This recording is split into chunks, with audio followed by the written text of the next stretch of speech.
Nagdatingan na nga online ng mga pinag-order ko na mga gagamitin ni Athena para sa darating na pasukan. Kaya naman ngayong araw mga mamis, halika't samahan nyo nga akong i-unbox lahat ng to.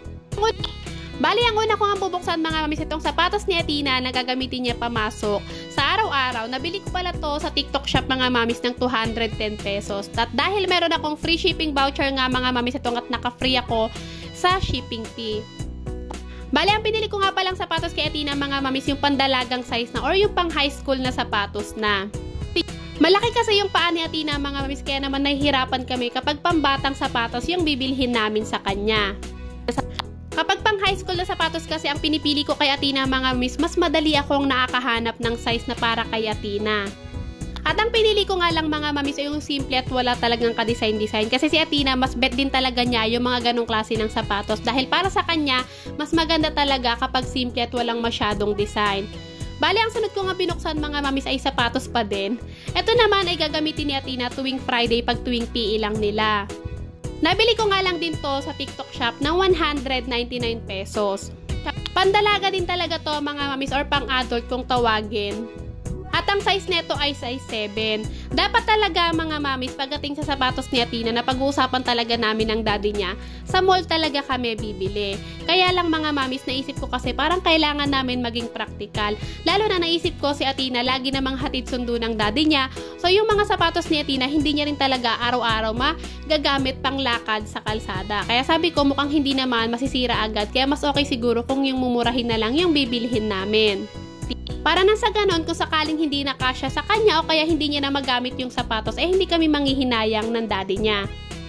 Bali, ang sunod ko nga binuksan mga mamis, ito namang underwear. Ito naman mga mamis ay nabili ko din online sa TikTok shop. Nakikita ko kasi napakadami talagang bibili nito at nadaming gumagamit nito. Ang tawag pala dito mga mamis ay seamless. At ang alam ko, gantong klaseng panty ang hindi nakakaitim ng singit. Para din talaga to kay Athena mga mamis. Marami talagang underwear si Athena, kaya lang ayaw niya talaga yung mga tela ng underwear na yon. Kaya naman sabi ko sa kanya, maghahanap ako ng underwear na alam ko magugustuhan niya yung tela. Pero binili ko nga lang muna mga mamis ay 5 piraso lang kasi i-check muna namin kung magiging okay ba para kay Athena yung underwear na yun. At pag okay, bibilhan ko na lang ulit siya ng extra pa. Bali, ang sunod ko nga binuksan mga mamis, ito namang baonan ni Athena ng kanin. Nakakatuwa nga kasi meron silang pa free towel para siguro kung sakaling basa yung baonan merong pamunas. Sa TikTok shop ko nga lang din to nabili mga mamis at nabili ko lang to ng 100 plus. Hindi ko na masyado matandaan mga mamis pero alam ko na sa 100 plus lang yan. Alam nyo naman na hindi namin pinapahawak si Athena ng pera or hindi pa namin siya ina-allow na magbaon ng pera sa school or humawak talaga ng sarili niyang pera, kaya mas maigi talaga na pinapabaon namin siya ng kanin. Or minsan naman mga mamis, pinapabaon na namin siya ng sandwich o kaya ng cupcake. Nakakatuwa nga tong baonan na to mga mamis kasi mukha talaga siyang mamahalin at nakakatuwa yung takip niya kasi meron talagang sealed sa gilid. Bali, ang hindi ko lang pala ipapagamit kay Athena dito is yung kutsara kasi nga iisa lang yung kutsara at tinidor. Bali, bibilhan ko na lang si Athena ng extra kutsara at saka tinidor na merong lagayan. Bali, ang sunod ko nga binuksan mga mamis, ito namang mga ballpen. Ito ay nabili ko naman to mga mamis sa Shopee. Nakakatuwa kasi mga mamis, nakita ko lang siya habang naghahanap-hanap ako ng ibang magagamit ni Athena. Nakita ko tong ballpen na to. Kaya ako natuwa dito mga mamis kasi pwede mo siyang burahin kung sakaling magkamali ka sa susulatin mo. O diba, parang rapis lang. Rapis? Parang lapis lang talaga siya. So ayun na mga mamis, sunod ko namang binuksan. Ito namang medyas ni Athena. Dahil nga meron pa siyang 2 extra dito sa bahay na ginamit niya nung last year. 2 lang muna ulit. Ay 3 lang pala muna ulit yung binili ko kay Athena. At kapag binibilhan ko talaga si Athena ng medyas mga mamis, yung long socks talaga. Para kung sakali namang malamok, hindi siya kagatin ng lamok. Bali, ang sunod ko nga binuksan ito namang mga liner color pen. Ito naman magagamit din to ni Athena mga mamis sa pang-araw-araw.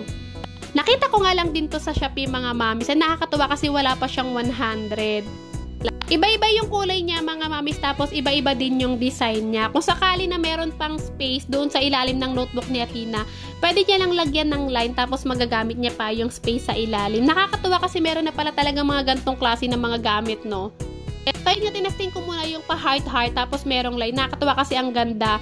Nung nakita nga to ni Athena, tuwang-tuwa siya mga mamis at talagang inubos niya agad. Sige agad ang sulat ni Athena sa mga notebook at sa mga papel niya kasi natutuwa nga siya sa design. Bali, ang sunod ko nga binuksan mga mamis, ito namang lunch bag ni Athena. Wala na kasing lunch bag si Athena mga mamis. Nabenta ko na yung malaki niyang bag at kasama dun yung lunch bag. Kaya naman binilhan ko na lang si Athena ng bago. Napakatagal nga bago ako nakabili nito mga mamis kasi naghahanap talaga ako ng medyo malaki-laki na magkakasya yung baunan ni Athena pati yung dalawang tubigan na nabili ko. Hindi ko pala napakita sa inyo mga mamis, meron din pala akong biniling dalawang tubigan ni Athena. Kaya dalawa yan kasi nga yung isa lagayan niya ng calamansi juice or kaya lemon juice, yung isa naman lagayan niya ng tubig. Bali lahat ng yun, inabili ko lang din yun sa TikTok mga mamis at naghanap talaga ako ng hindi masyadong malaki na tubigan.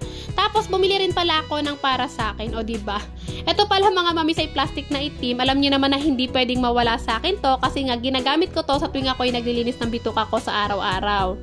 Bali, ang sunod ko nga binuksan mga mamis, ito namang lagayan ng mga damit. Yung kapag nakasabit yung damit mga mamis, ay kailangan mo siyang ibalutin para hindi alikabukin. Tapos binilhan ko din pala si Athena ng isang maliit na pouch na lagayan ng kanyang napkin. Alam nyo naman napakaagang nagdalaga ni Athena mga mamis. Para kung sakali, magdadala siya sa school ng extra napkin tsaka extra underwear. Para kung doon siya abutan sa school ng kanyang monthly period, hindi siya mahirapan mga mamis. Meron siyang pampalit.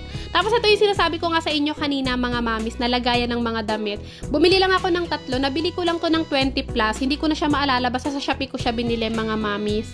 Para kung sakaling Sabado-Linggo pag walang pasok si Athena, ilalagay ko muna yung damit niya dyan at para hindi maalikabukan. Para na rin merong magagamit si Daddy mga mamis kasi minsan yung mga polo ni Daddy wala rin talagang lagayan. Eto nga, susubukan ko yung ballpen na pinakita ko sa inyo kanina mga mamis. Eto nga, nagsulat ako at pagkatapos buburahin ko siya. O diba ang ganda mga mamis? Para lang talaga siyang lapis. So, kaysa punitin ni Athena yung papel niya kapag nagkakamali siya or lagyan niya ng guhit kapag nagkamali siya, pwede niya nang burahin. At ito nga, ipapakita ko rin sa inyo itong mga liner pen na nabili ko nga. So, nakakatuwa kasi itong isa, parang putol-putol siya na line. Color blue naman yan mga mamis. Ito namang isa, ganun din pala to. Parang siyang putol-putol na line, pero mas maliit lang siya mga mamis. Tapos ito namang isa, parang pa-wavy-wavy. Eh, nakakatuwa kasi nga, lahat to mga mamis magagamit talaga ni Athena. Hindi ko na nga lang matandaan kung ano yung pangalan ng shop na nabilhan ko nito. Pero i-search nyo na lang mga mamis. Liner color pen, lalabas naman na lahat yon. Then ito naman yung pinakamaganda dyan, yung may heart tapos line. Tapos itong isa naman, parang pa tagilid-tagilid yung guhit niya mga mamis. Pinakita ko nga sa inyo yan mga mamis para naman makasigurado na talagang yung mga nabili ko ay talaga namang mapapakinabangan lahat ni Athena. At syempre, pagkatapos ko nga mag-unbox mga miss, kailangan kong pagligligpitin tong mga pinagtatapon kong plastic dito sa aking gilid. Pero syempre, dahil nga nahirapan ako, dahil nga alam niyo naman meron akong tubo sa loob ng katawan, sabi ko kay Daddy siya na ang magdampot lahat ng kalat na to. Pero syempre, tumulong pa din naman ako mga mamis. Yun nga lang, nakaupo ako.